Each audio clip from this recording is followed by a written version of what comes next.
Hello fellows, and welcome to episode 24 of Sonnet Sisters. I'm Jennifer. And I am Jennifer from the past. And in this episode we will be analysing Shakespeare's sonnet number 24. Welcome to Sonnet 24, which took me a little bit by surprise, and as Past Me so eloquently put it, this is bonkers. This is absolutely bonkers stuff that he's saying, but I love it. I can't wait to get into an analysis of this. Well, now you don't have to wait because it's happening right now.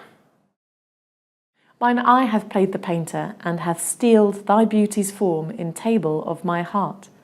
My body is the frame wherein 'tis held, and perspective it is best painter's art. For through the painter must you see his skill, to find where your true image pictured lies, which in my bosom's shop is hanging still, that hath his windows glazed with thine eyes. Now see what good turns eyes for eyes have done.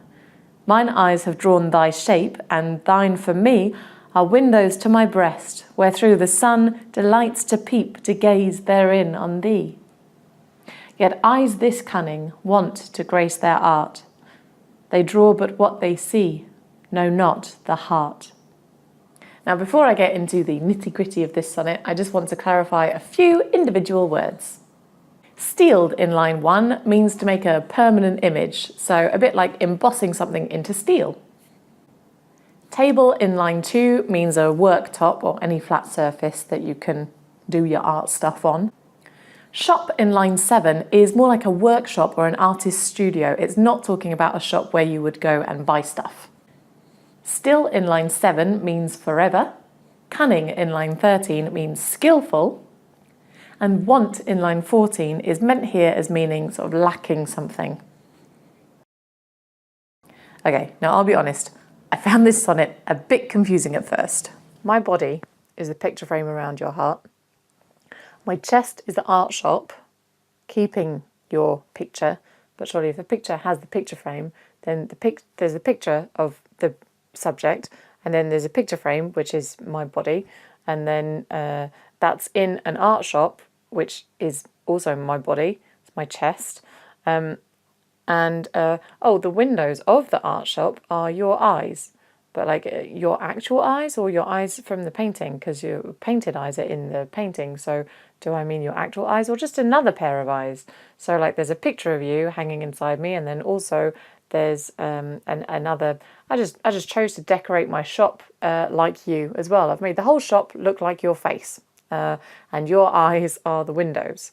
And then the sun, which the sun wants to look through your eyes to have a look at you. The sun wants to look through your eyes to have a look at you. Like what is happening? But the message in this sonnet is actually fairly simple and can be condensed right down into: my eye hath played the painter, and hath thy beauty's form in my heart. But they draw but what they see, know not the heart. Yep, we can jump from lines 1 and 2 straight down to line 14, missing out all that stuff in between, and it boils down the whole message of the sonnet for us. So, just like with Sonnet 14, Shakespeare here is just riffing off one particular idea and really having fun with that imagery, which is why it gets pretty weird and, quite frankly, pretty cool.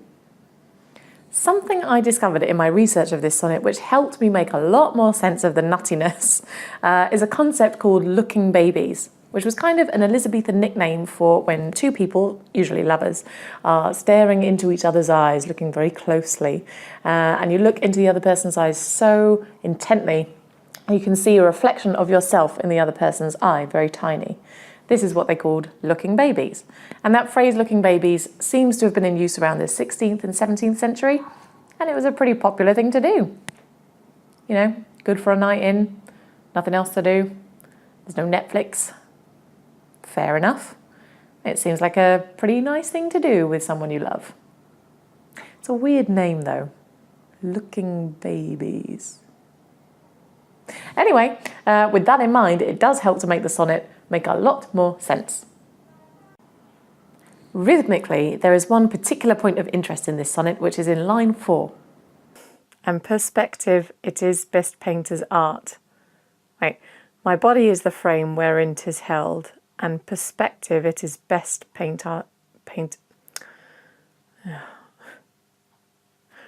My body is the frame wherein 'tis held, and perspective it is best painter's art. For through the painter must you see his skill, and perspective it is best painter's art. Sure, if you say it that way, but who's going to say perspective? So that was a bit strange, and because I think it is supposed to be, and perspective it is best painter's art. I think, it's obviously deliberately messed up there, and I wonder why. I still don't know why the rhythm is particularly messed up here, but it definitely is, and it's definitely intentional. So when you're reading it aloud, I think that definitely has to be honoured, or at least noted. Perhaps it's a play on the word perspective itself, and he's deliberately bringing a new rhythmic perspective to that very word. I don't know, it's possible.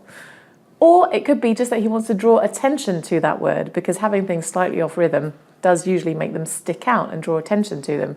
And that would kind of make sense here, because he does then go on to say in the rest of the line that perspective is the most important sort of tool that an artist has. So it makes total sense that he would choose to point it out there within that line to make it sort of stick out. But I don't know, what do you think? Tell me in the comments what you think and how you think the line should be read and why you think it might be slightly off kilter. I don't want to ramble on too much about the various interpretations of each line in this poem, or even of the poem as a whole, mainly because I think this one is so open to interpretation and so visually vivid and interesting. To me, I feel like this poem is kind of the written equivalent of an Escher painting. Like, you're not quite sure what's where or how it works or what's up or what's down or how things make sense within the laws of physics, but it opens up the imagination, it sort of breaks reality and is visually very cool. But do comment and let me know what you think is going on. I'd love to see the various interpretations that people have.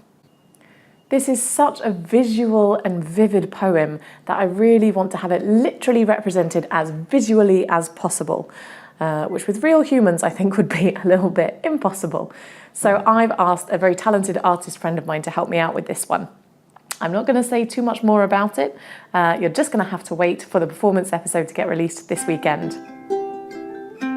Until then, it's goodbye from me, and it's goodbye from past Jennifer. Rest ye merry.